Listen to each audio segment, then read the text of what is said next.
18 पुराण का ये सार। लेकिन ये कथाओं के माध्यम से जन जागरण होता रहा, फिर उदाहरण पैदा हुए। राम जी ने ये किया था तो हमें भी मर्यादित रहना चाहिए, राम जी की लीलाओं का पालन करना चाहिए, उन्होंने जो अपने आचरणों से जो उपदेश दिया उन उपदेशों का पालन करना चाहिए। आइए, ये जन जागृति अभियान आदिकाल से चला आ रहा है, आज भी चल रहा है। आइए हम उस अभियान पर एक नजर डालें जो अभियान इस सृष्टि के प्रारंभ से चला हुआ है। युगों युगों से अमर चेतना विश्व बंधु का भान है। परम पुनीत हिंदू भूमि पर जन जागृति अभियान है। जन जागृति अभियान है। युगों युगों से अमर चेतना विश्व बंधु का भान है। परम पुनीत हिंदू भूमि पर जन जागृति अभियान है। जन जागृति अभियान है। अमर चेतना विश्व बंधु का भान है। परम पुनीत हिंदू भूमि पर जन जागृति अभियान है। जन जागृति अभियान है।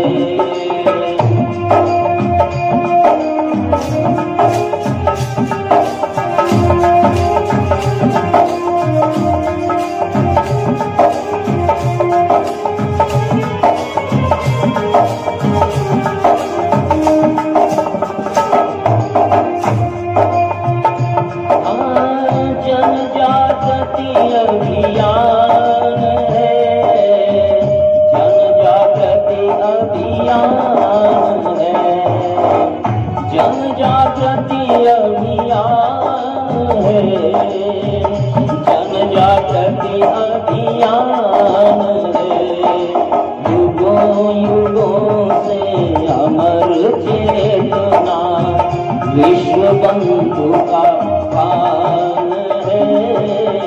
परम पुनीत हिंदू भूमि पर जन जागृति अभियान है। जन जागृति अभियान। हरि बोल।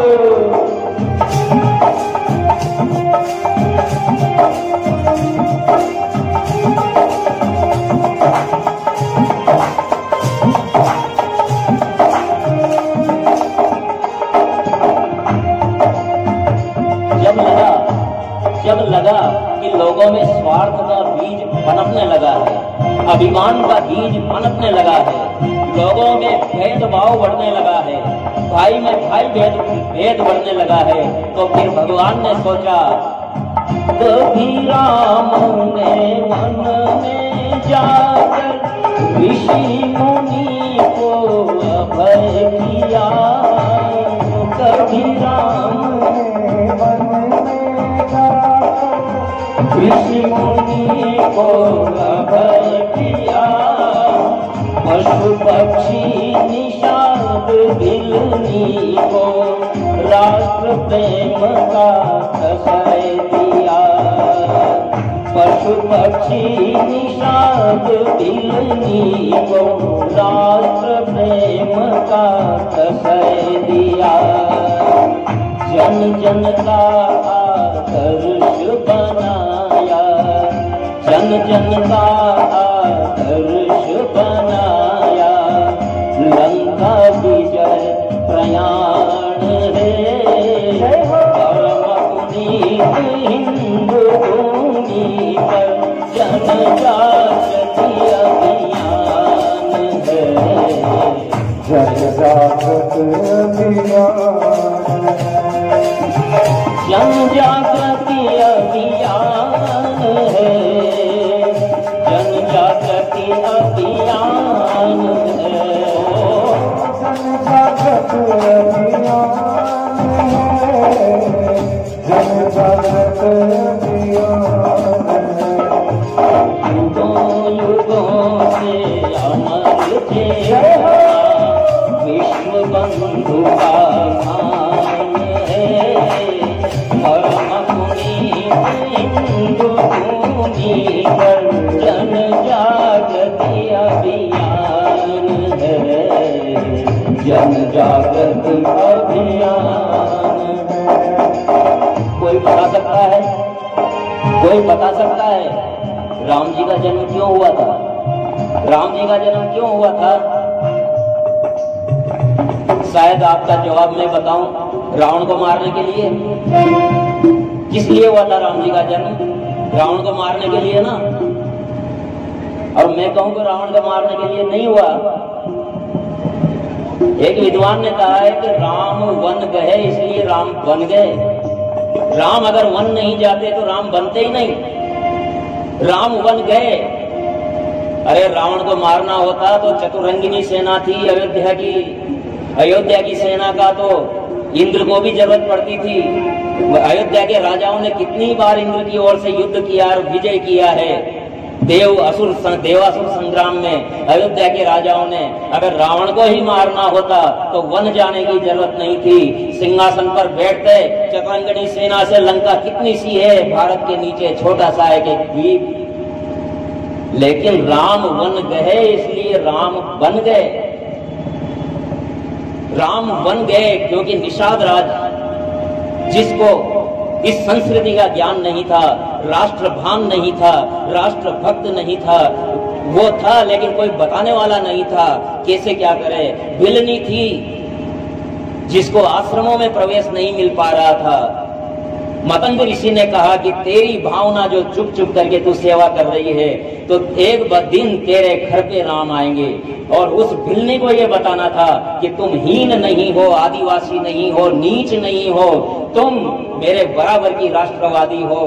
वानर जाति जो किष्किंधा अरण्य में रहती थी उनको ये बताना था कि तुम वानर नहीं हो, वन में रहने वाले नहीं हो।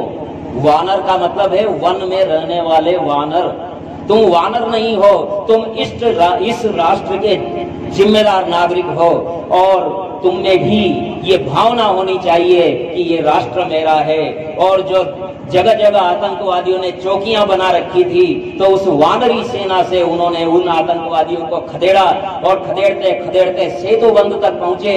सेतु बांधा। संगठन की क्षमता दिखानी थी कि संगठन में कितनी शक्ति थी। और वानर और मनुष्यों ने मिल करके और सागर को बांध दिया, असंभव काम कर दिया। आज विज्ञान के लिए एक चमत्कार का मामला है सेतु बंध। और रावण पर जो प्रयाण हुआ उसको जन जन का अभियान बना दिया। ये राम का जन्म था। लेकिन समय आगे बढ़ा। यहां लड़ाई किस बात की थी कि मैं नहीं, मेरा भाई राजा बनेगा। लेकिन समय आगे बढ़ा तो विषय बदल गया। कर्म योगी श्री कृष्ण चंद्र ने गोवर्धन पूजवाया। कर्म योगी श्री कृष्ण चंद्र ने गोवर्धन पूजवाया। सत्य धर्म के उद्घोषक बन कुरुक्षेत्र रण रचवाया। कंग धर्म के उद्घोषक बन कुरुक्षेत्र रण रचवाया। पार्थ महाभारत के रण में, पार्थ महाभारत के रण में गाता गीता ज्ञान है। परम पुनीत हिंदू भूमि पर जन जागृति अभियान है। जन जागृति अभियान है। जन जागृति जागृति अभियान है, जन जागृति अभियान है, जन जागृति अभियान है, जन जागृति अभियान है। युगों युगों से अमर चेतना, युगों युगों से अमर चेतना, विश्व बंधु का स्थान है। परम पुनीत हिंदू भूमि पर जन जागृति अभियान है, जन जागृति अभियान है। हरि बोल, बोलिए विश्वनाथ दरबार की जय हो।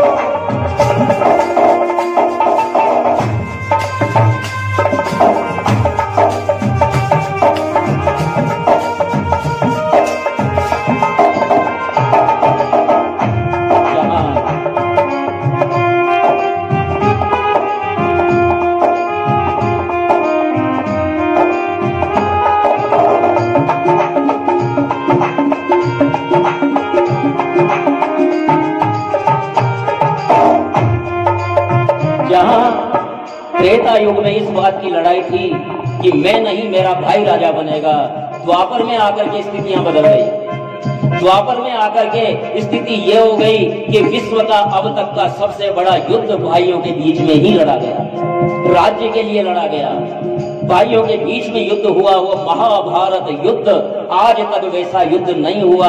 पूरी की पूरी सृष्टि खत्म हो गई। 5000 साल पहले जो महाभारत का युद्ध हुआ था उसमें वीरों से शून्य हो गई थी। केवल पांडव बचे थे। कृष्ण के जो यादव वीर थे, कृष्ण के वंशज, वो सब भी नष्ट हो गए थे। अपना विज्ञान भूल गए, सब कुछ भूल गए। नए सिरे से 5000 साल पहले इस सृष्टि का वापस विस्तार हुआ। और लोग कहते हैं कि भारत की संस्कृति तो 1000 साल पुरानी है। ये अभी बाद में और बताएंगे। लेकिन सबसे बड़ा युद्ध भाइयों के बीच में हुआ और कृष्ण ने पार्थ को गीता ज्ञान दिया। गीता ज्ञान जो विश्व का सर्वश्रेष्ठ ज्ञान है, वैसा ज्ञान, वैसा दर्शन ग्रंथ आज तक कहीं विश्व में नहीं है। गीता को जापान ने माना है, अमेरिका ने माना है, ब्रिटेन ने माना है, सभी को माना है, लेकिन हमारे यहाँ गीता की इतनी महत्व नहीं समझा जा रहा है। लेकिन गीता का ज्ञान युद्ध में खड़े होकर के समझा दिया। और पार्थ जो अपने रिश्तेदारों को देख करके और युद्ध से विरत हो गया था, उसको पुनः युद्ध के लिए तैयार किया। ये धर्म युद्ध है अर्जुन, यहाँ कोई भाई बंद नहीं। जो अधर्म के साथ है वो तुम्हारे शत्रु है, जो धर्म के साथ है वो तुम्हारे मित्र है। आगे बढ़ा समय, द्वापर के बाद कलयुग आ गया। कलयुग आ गया तो जो वेद थे उन्हीं के आधार पर हिंसात्मक हवन होने लगे, हिंसा वाले हवन होने लगे। वेदों का नाम लेकर के जानवरों की बलियां दी जाने लगी, अनेक प्रकार से अत्याचार होने लगे। तब शंकर दयानंद स्वामी ने विश्व विजय अभियान किया। शंकर दयानंद स्वामी ने विश्व विजय अभियान किया। मानव धर्म सिखाया जग को, भेदभाव विश्वान किया। मानव धर्म सिखाया सबको, भेदभाव विश्वान किया। शिकागो का घोष विवेकी, शिकागो का घोष विवेकी, दिग्विजयी सोपान है। परम पुनीत हिंदू भूमि पर जन जागृति अभियान है, जन जागृति अभियान है। जन अभियान है, जन जागृति अभियान है, जन जागृति अभियान है, जन जागृति अभियान है।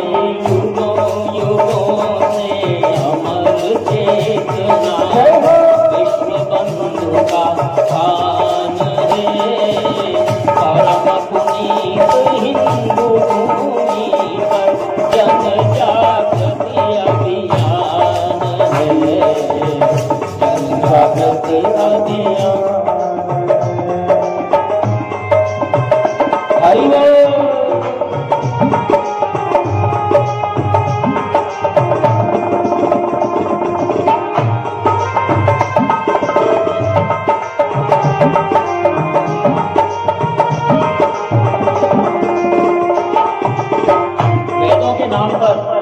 वेदों के नाम पर आडंबर होने लगे तो फिर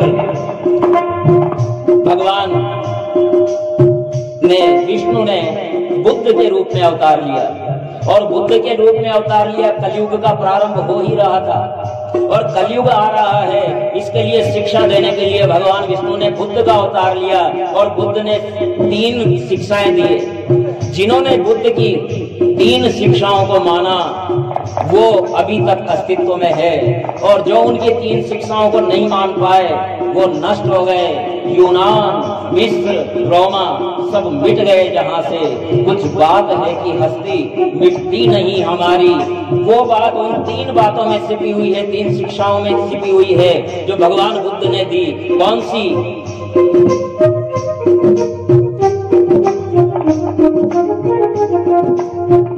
बुद्धं शरणं गच्छामि, धम्मं शरणं गच्छामि, बुद्धं शरणं गच्छामि, धम्मं शरणं गच्छामि, धम्मं शरणं गच्छामि, संघं शरणं गच्छामि, धम्मं शरणं गच्छामि,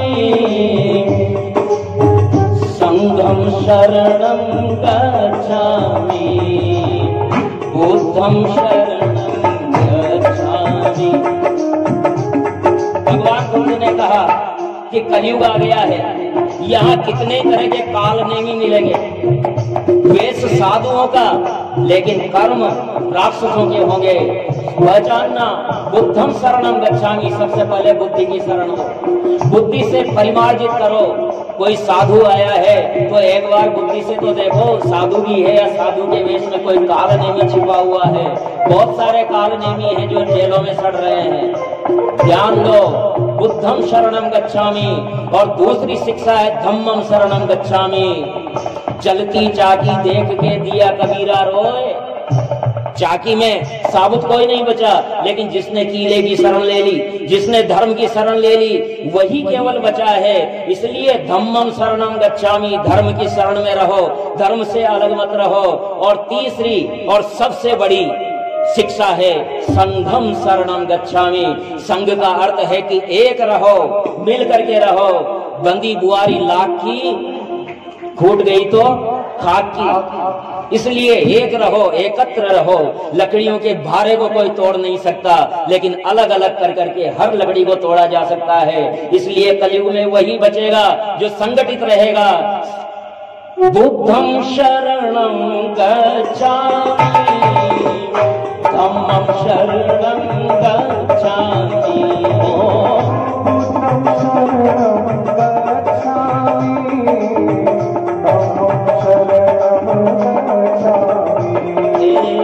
धम्मं शरणं गच्छामि, संघं शरणं गच्छामि, धम्मं शरणं गच्छामि, संघं शरणं गच्छामि। भगवान बुद्ध ने तब धर्म सुधार आंदोलन चलाया और आधे से ज्यादा विश्व, 70% विश्व की आबादी बौद्ध धर्म में शिक्षित हो गई थी। चीन हो, जापान हो, लंका हो, रूस हो, सब जगह बौद्ध धर्म पहुंच गया था। बौद्ध धर्म वो वस्तुतः हिंदू धर्म ही था, वो पहुंच गया था। लेकिन जो हमारे सुधार आंदोलन होते हैं ना, देश का दुर्भाग्य है, सनातन धर्म का दुर्भाग्य है कि जो सुधार आंदोलन होते हैं वही हमारे लिए फिर आकर के गले की फांस बन जाते हैं। बौद्ध दर्शन भी वैसा ही हुआ और बौद्धों ने कहा कि हम सनातन को नहीं मानते, जैसे आज जैन कहते हैं या सिख कहते हैं कि हम हिंदू नहीं हैं। अरे भाई, भारत में जो पैदा हुआ है वो हिंदू ही है, वो संस्कृति हिंदू ही है, आप हमारे अभिन्न हैं। लेकिन क्योंकि भड़काने वाले भड़का देते हैं, बौद्धों को भी भड़का दिया और बौद्धों में, वैष्णवों में, शैवों में बड़े भयंकर दंगे हुए, दंगों से त्रस्त हो गया और उन दंगों के डर के मारे अधिकतर लोगों ने बौद्ध धर्म स्वीकार कर लिया। ऐसा लगने लगा कि सनातन अब नष्ट हो जाएगा, सनातन धर्म नष्ट हो जाएगा। तब केरल में एक महात्मा जन्म लेते हैं, अपनी गुरुजी के पास गए, मुझे सन्यास लेना है। गुरुजी ने कहा माँ से आज्ञा ले ली? बोले नहीं, माँ नहीं देगी आज्ञा, नहीं देगी तो तुम सन्यासी नहीं हो सकते। जब तक माँ की आशीर्वाद नहीं होगा, जब तक माँ का आज्ञा नहीं होगी, तब तक तुम्हें सन्यास नहीं मिलेगा। माँ के पास गए, माँ मुझे इस देश के लिए कुछ करना है, मेरे धर्म के लिए कुछ करना है, संस्कृति के लिए कुछ करना है। माँ, ये भारत माता मेरी बड़ी माँ है और उसकी सेवा में जाने के लिए मुझे इजाजत दे। लेकिन माँ कहती है, बेटा मेरे एक ही तो बेटा है, तू अगर सन्यासी बन गया तो मैं क्या करूंगी? माँ की ममता होती है। एक दिन, ये केरल की बात है, नदी में कपड़े धोने गई थी माँ और वहां ये बालक नहा रहे थे, 9 साल की उम्र बालक नहा रहे थे और उन्होंने कहा माँ मेरा पैर मगर ने पकड़ लिया, ग्राह ने पकड़ लिया, अब मैं क्या करूं? माँ घबरा गई कि बेटे जब मेरा हाथ पकड़ा कर, नहीं नहीं ये छोड़ देगा, अगर तुम मुझे सन्यास की इजाजत दोगी तो ये मुझे छोड़ देगा। माँ ने कहा कि बेटा है, कहीं भी रहेगा, जीवित तो रहेगा। और माँ ने कहा जा तू सन्यासी बन जा। और बाहर निकल गए। बाहर निकल करके माँ के चरण छुए, बोले मैं तेरी इच्छा पूरी कर रही हूँ, लेकिन मेरी भी एक इच्छा है। बोलो माँ क्या इच्छा है? आज मैं आपकी हर इच्छा पूरी करूंगा। तो माँ ने कहा कि जब मेरे 100 बरस पूरे हों तो तुम मेरे सामने होना। और शंकराचार्य जी ने ये वचन निभाया। वहां से चले, सब जगह बौद्धों से आक्रांत हो गया था सनातन।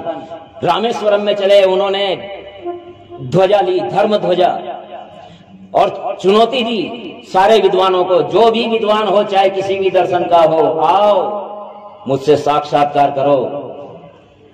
अगर मैं हार गया तो मैं उनके पीछे, और वो हार गए तो वो मेरे पीछे। दक्षिण से शुरुआत की और वहां शास्त्रार्थ चला। शास्त्रार्थ में क्योंकि सनातन का तो कोई जवाब ही नहीं है साहब, सनातन का तो न तो कोई पैदा करने वाला है न कोई मिटाने वाला है, क्योंकि ये जब पैदा ही नहीं हुआ तो मिटेगा क्या? मिटता तो वो है जो पैदा हुआ हो, सनातन का तो कभी जन्म ही नहीं हुआ। तो जो उन्होंने साक्षात्कार किया, तो जो ये कलयुगी धर्म है, इनसे कहां उनका जवाब लगने वाला था।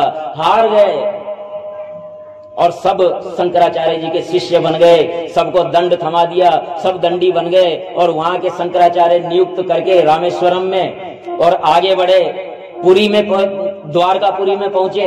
द्वारका में जाकर के और उन्होंने वही चुनौती कि आओ धर्म साक्षात्कार करो, और अगर तुम हार गए तो मेरे पीछे और मैं हार गया तो तुम्हारे पीछे। साक्षात्कार हुआ, वहां भी शंकराचार्य जी विजय रहे और वहां भी अपना एक प्रतिनिधि छोड़ा और वहां मठ की स्थापना की। और फिर पूरे भारत को दिग्विजित करते हुए, धर्म विजय करते हुए और जगन्नाथपुरी में गए। जगन्नाथपुरी में भी जाकर के शास्त्रार्थ के लिए ललकारा, वहां भी सब हार गए, सब शंकराचार्य जी के शिष्य हो गए और वहां पूरी जगन्नाथ मठ की स्थापना की। और उसके बाद फिर चले उत्तर में, शारदा पीठ जो पाकिस्तान के कश्मीर में है, हमारा ज्योतिर्लिंग है, 51 ज्योतिर्लिंग में प्रमुख ज्योतिर्लिंग है शारदा पीठ, जो कश्मीर में आजकल मुजफ्फराबाद के पास पहाड़ों में है। वहां गए, वहां जाकर के और उन्होंने माता की आराधना की। और अनंतनाग जिले में एक खीर भवानी का मंदिर है। जब वो असक्त हो गए थे, वो केवल शिव के भक्त थे, शंकराचार्य जी केवल शिव के भक्त थे, शक्ति को कम मानते थे। तो वहां एक बालिका आई 9 वर्षीय और उसने कहा कि लो ये खीर पी लो, तुम्हें ऊर्जा आ जाएगी। और तब उन्होंने साक्षात दर्शन पाए भगवती के। और वहां से फिर वो शारदा पीठ में जाकर के और वहां जो तपस्या की, तो वहां जो दिग्विजय हुआ, कश्मीरी पंडितों को भी उन्होंने विजय कर लिया था, सब शंकराचार्य जी के पीछे। और वहां उनको जगत गुरु की उपाधि मिली शारदा पीठ में। आज वो पाकिस्तान में है, कोई पूजा भी नहीं करता, वहां खंडर बना हुआ है मंदिर। भगवती चाहेगी, भगवान भोलेनाथ चाहेंगे तो कभी फिर से वो जागृत होगा मंदिर और सरस्वती की फिर पूजा करेंगे। उसके बाद फिर वो बद्रीनाथ की ओर चले। बद्रीनाथ में भी भगवान जो बद्री नारायण की मूर्ति है, उसको वो बौद्ध के रूप में पूजने लगे थे। हमें कोई फर्क नहीं पड़ता, बुद्ध भी नारायण के अवतार हैं, किसी भी रूप में पूज लो। लेकिन उनके मन में खोट था ना, हम कहें जो सही है, तुम कहो जो गलत है। बद्री नारायण की तरफ गए तो जो वो चीनी भिक्षुक थे, बौद्ध भिक्षुक, उन्होंने कहा कि सबको जीतते हुए आ रहे तो हमारी क्या बिसात है, हमें भी जीत लेगा, इसलिए चलो यहां से भागो। और बद्री नारायण की मूर्ति को नारद कुंड में डाल दिया, अलकनंदा में। और वहां जब शंकराचार्य गए तो वहां बद्री नारायण ही नहीं है। बद्री योग के द्वारा उन्होंने ध्यान किया, योग के द्वारा बद्री नारायण की मूर्ति को निकाला, पुनः स्थापित किया और विश्व में गूंज उठा, श्री बद्री नारायण नमो नमः, श्री लक्ष्मी नारायण नमो नमः, श्री बद्री नारायण नमो नमः, श्री लक्ष्मी नारायण नमो नमः, बद्री नारायण नमो नमः, श्री लक्ष्मी नारायण नमो नमः, श्री बद्री नारायण नमो नमः, श्री लक्ष्मी नारायण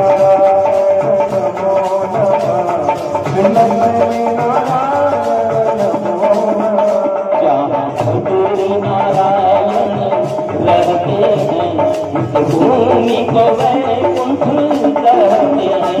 जहाँ बद्री नारायण रहते हैं, उस भूमि को वैकुंठ कहते हैं। ये मोक्षदायिनी भूमि है, ये पतित पावनी भूमि है, ये मोक्षदायिनी भूमि है, पतित पावनी भूमि है। हम बद्री धाम के रजगण को, हम बद्री धाम के रजगण को नित अपने शीश पे धरते हैं। हम बद्री धाम के रजगण को नित अपने शीश पे धरते हैं। जहाँ बद्री नारायण रहते हैं, भूमि को वैकुंठ कहते हैं। बोलिए बद्री नारायण भगवान की, आदि गुरु शंकराचार्य की जय हो।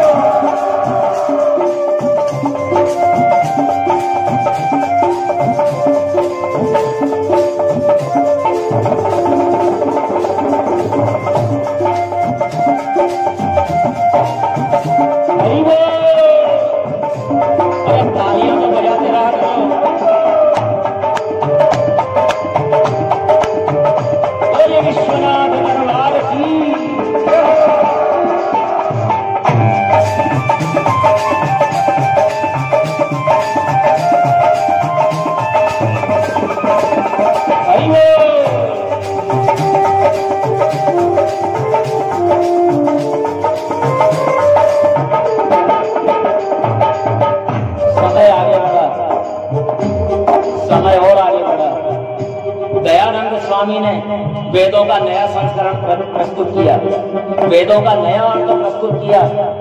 और उन्होंने सत्यार्थ प्रकाश लिखा और उसमें धर्म जागरण के लिए अपनी तरफ से प्रयास किए और उसका भी आडंबर हटाने में हिंदू धर्म से बड़ा सहयोग हुआ।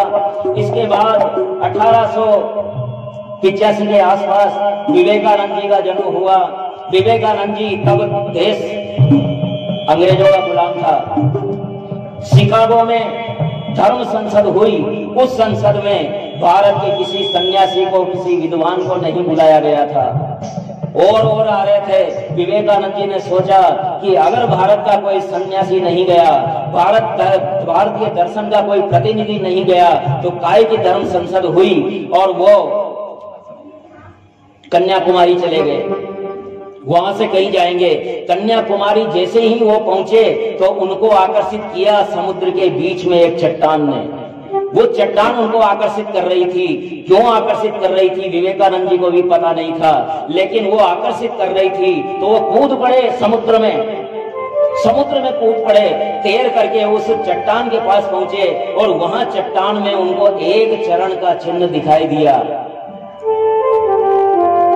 उस चरण के चिन्ह ने उन पर ऐसा प्रभाव डाला कि वो भगवती की वहां आराधना करने लगे, वहां तपस्या की और वहां उनको दर्शन हुआ। एक चरण पे खड़ी हुई माता कन्याकुमारी तपस्या कर रही है। बेटा, ये मेरी तपस्थली है और तुमने जो यहाँ तपस्या की है उसका तुम्हें अजस्र फल होगा। और वहां से फिर वो शिकागो गए। शिकागो में भारतीय संत का कोई नाम ही नहीं था, लेकिन जो रिसेप्शनिस्ट थी, जो काउंटर पर बैठी थी एक महिला, उससे कहा विवेकानंद जी ने कि मैं भारत से आया हूँ, साधु हूँ और धर्म संसद में अपना उद्बोधन देना चाहता हूँ। और उन्होंने प्रयास किया। उन्होंने कहा सिस्टर, उस महिला ने कहा कि सिस्टर, इधर तो भाई बहन होते ही नहीं है, वहां तो भाई बहन की कोई अवधारणा ही नहीं है और ये मुझे सिस्टर कह रहे हैं। वास्तव में धर्म तो यही है। और उन्होंने प्रयास करके धर्म संसद में उनका भाषण दिलवाया। और आप जैसे ही विवेकानंद जी ने अंदर प्रवेश किया, वहां के विद्वानों ने कहा कि अरे भारत से क्या बुला लिया, भारत का कोई दर्शन है क्या? भारत का दर्शन तो शून्य है, शून्य, कुछ भी नहीं है। लेकिन आप आश्चर्य करेंगे कि विवेकानंद जी के भाषण का जो केंद्र बिंदु था वो शून्य ही था। और शून्य पर जो उन्होंने भाषण किया, डंका बज गया पूरे विश्व में और भारतीय संस्कृति की जय जयकार हो गई। बोलिए विवेकानंद जी महाराज की। लेकिन वहीं घूमते रहे साल भर तक। जगह जगह धर्म सभाओं का आयोजन किया गया लोगों के द्वारा। विवेकानंद जी ने किसी से नहीं कहा कि आप मेरी धर्म सभा करवाओ। लोगों ने, प्रेरित हुए लोग ही कि ये धर्म सभा हमारे गांव में होनी चाहिए। और गांव गांव में धर्म सभा दिग्विजय किया सनातन संस्कृति का। और वापस आए तो कन्याकुमारी में आकर के और यहाँ के धूल में लौट गए। लोगों ने समझा कि ये तो पागल हो गया दिखता है। अरे ये क्या कर रहे हैं, कपड़े गंदे हो जाएंगे। अरे तुम्हें कपड़ों की पड़ी है। ये भारत भूमि की मिट्टी वो है जिसमें मेरे राम खेले हैं। ये भारत की भूमि की मिट्टी वो है जिसमें कृष्ण खेले हैं। ये भूमि कहीं नहीं है, ये वो दिव्य क्षेत्र है जहाँ ईश्वर अवतार लेते हैं और कहीं भगवान अवतार नहीं लेते, यहीं आते हैं जन्म लेने के लिए। यही दिव्य भूमि मिलती है। समय आगे बढ़ा है और एक समय आया, हमारे वर्तमान का समय, और उसमें हमारे देश के एक प्रधानमंत्री जी ने जब कहा कि मैं जन्म से हिंदू हूं लेकिन बाय एक्सीडेंट, तो यथा राजा वथा प्रजा, जैसा राजा होगा वैसी प्रजा होगी। तो लोगों को शर्म आने लग गई कि मैं हिंदू हूं। लोग अपने आप को हिंदू कहने में शर्माने लगे, राम राम करने में शर्माने लगे। उस समय जब ये पता लग गया था विनायक दामोदर सावरकर को, वहीं से हिंदू जागरण का अभियान शुरू कर दिया था नए सिरे से कि ये तो खत्म हो जाएगा। संस्कृति के प्रति बड़ा भारी षड्यंत्र चल रहा है। अपने आप को हिंदू कहने में शर्माने लगे थे। तो 1925 में एक ऐसी धारा बही। अब यहाँ इस राष्ट्र को शिव रूप कहा गया है। अब ये राष्ट्र शिव रूप है, इस बात को साबित करने की जरूरत नहीं है, क्योंकि शिव जी के माथे पे क्या है? शिव जी के माथे पे गंगा है और भारत के माथे पर विश्व का सबसे बड़ा ड्रिंकिंग वाटर टैंक, पीने के पानी का भंडार, विश्व का सबसे बड़ा हिमालय है। गंगा क्या होती है फिर? यही तो गंगा है, और हिमालय ही शिव जी का माथा है। तो ये राष्ट्र शिव रूप हो गया। तरह तरह की जो वनस्पतियां हैं वो शिव जी की जटाएं हैं। सांपों की माला पहनते हैं, तो भारत भी तो सांपों को पालता है। भारत ने तो इतने आस्तीन के सांप पाले जिसकी कोई हद नहीं है। इतने आस्तीन के सांपों को पाल रखा है, अभी तक भी पाल रखा है। कोई भारत माता को डायन भी कह देता है, कोई बात नहीं, भोलेनाथ है, राष्ट्र है। किसी ने इस देश को बेरहमी से दोनों हाथ काट दिए, कोई बात नहीं। आज भी रावी उनको अपना दूध पिला रही है, झेलम उनको अपना दूध पिला रही है। सस्य श्यामला भूमि, बंगाल अलग हो गया हमसे, आधा पंजाब अलग हो गया। सिंध जहां मतलब 80% आबादी थी हिंदुओं की, वो अलग हो गया। और उसका एकमात्र कारण था कि गांधी जी ने लाहौर सभा में, लाहौर का जो अधिवेशन हुआ था, उसमें ये कहा था कि देश अगर बटेगा तो मेरी लाश पर बटेगा, जब तक मैं जीवित हूं ये देश नहीं बढ़ सकता। और उनकी इसी बात पर कराची, लाहौर और जो पेशावर, यहाँ 80% हिंदू जनता थी। उन्होंने गांधी जी की बात पर विश्वास कर लिया, ढीले पड़ गए। लेकिन अचानक 14 अगस्त 47 को घोषणा होती है कि भारत और पाकिस्तान अलग हो गए हैं। बेचारों को अपने एक कपड़ों में, एक जोड़ी कपड़ों में आना पड़ा। स्थिति गंभीर है। वहां तब 65% हिंदू थे, यहां 85% हिंदू थे। लेकिन आज वहां 5% भी नहीं रहे, और यहां भी बड़े नहीं है। यहाँ 85 से आज 65 हो गए हैं, यानी यहां भी घटे हैं, वहां भी घटे हैं। खैर ये विषय दूसरा है। लेकिन राष्ट्र रूप शिव के मस्तक पर भागीरथ गंगा लाए। राष्ट्र रूप शिव के मस्तक पर भागीरथ गंगा लाए। वही भगीरथ भरत भूमि पर केशव माधव बन आए। वही भगीरथ भरत भूमि पर केशव माधव बन आए। संघ रूप सरिता की धारा, संघ रूप सरिता की धारा, करे राष्ट्र गुणगान है। परम पुनीत हिंदू भूमि पर जन जागृत अभियान है, जन जागृत अभियान है।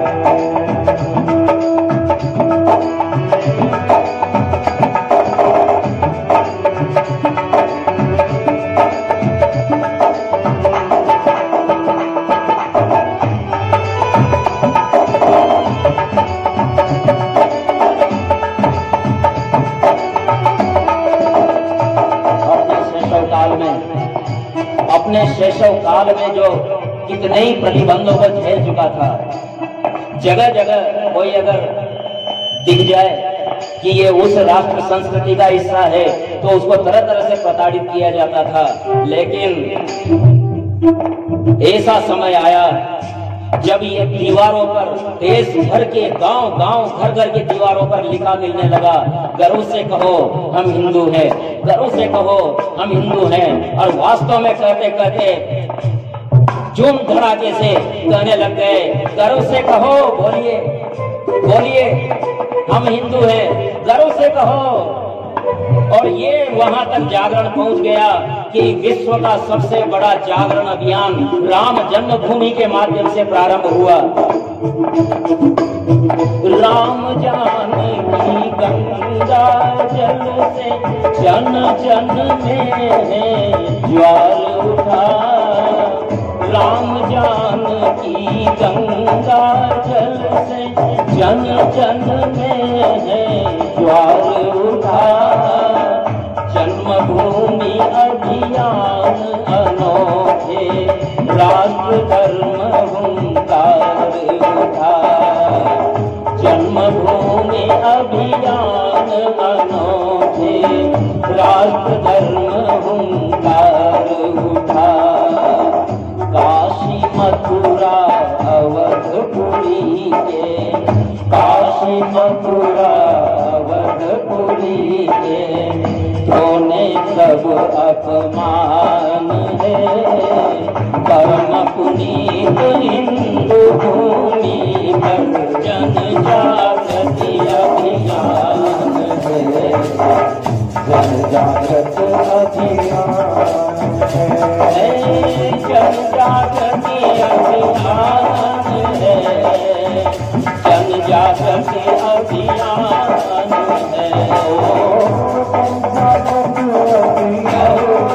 है।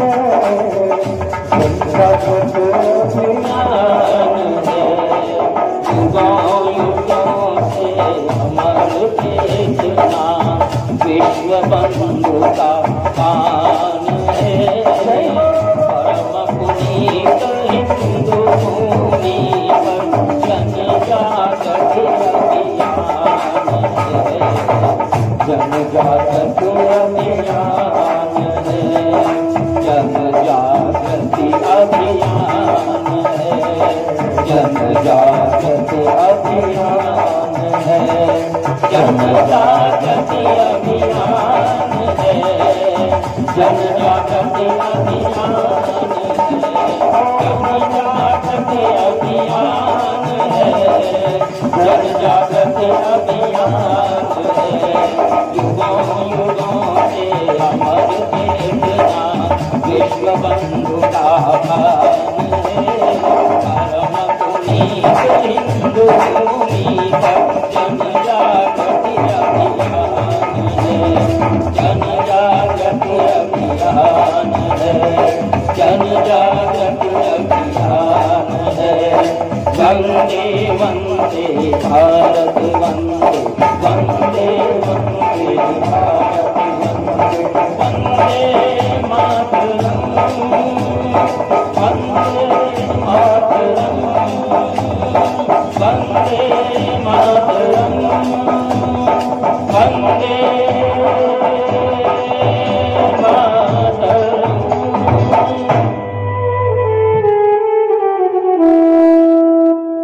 बोले विश्वनाथ दरबार की जय हो। पुण्य भूमि भारतवर्ष की जय हो। में समझ में आए कि कथा क्यों सुननी है। कथा इसीलिए सुननी है, पक्ष विपक्ष, विपक्ष में जो है सनातन संस्कृति के, भारतीय संस्कृति के, उनका तो कर्म लिखा जा रहा है, लेकिन जो तटस्थ भी है ना वो बचेंगे नहीं। क्योंकि पाकिस्तान में जब हम 65% थे ना, तब से ये लगने लग गया था कि यहाँ गड़बड़ होने वाला है। लेकिन हमारे अपने सनातन संस्कृति के अनुयायियों ने ध्यान नहीं दिया, लापरवाही की, दर दर भटक रहे हैं। आज हमारे सिंधी भाई, सिंध जिसके नाम पर हमारा नाम है, वो आज दर दर भटक रहे हैं। हर जगह सिंधी कॉलोनी है। सिंध की जो हमारा गर्व है, सिंध, उसको केवल सिंधु नगर, एक छोटी सी कॉलोनी के नाम पर माना जाता है। कश्मीर वालों ने भी ऐसा ही किया था, कश्मीर वाले भी नहीं समझ पाए। तो आज स्थिति ये तो थोड़ा ईश्वर की कृपा हो गई कि अब कुछ आसार लग रहे हैं कि कुछ सुधार होगा, होगा तब होगा।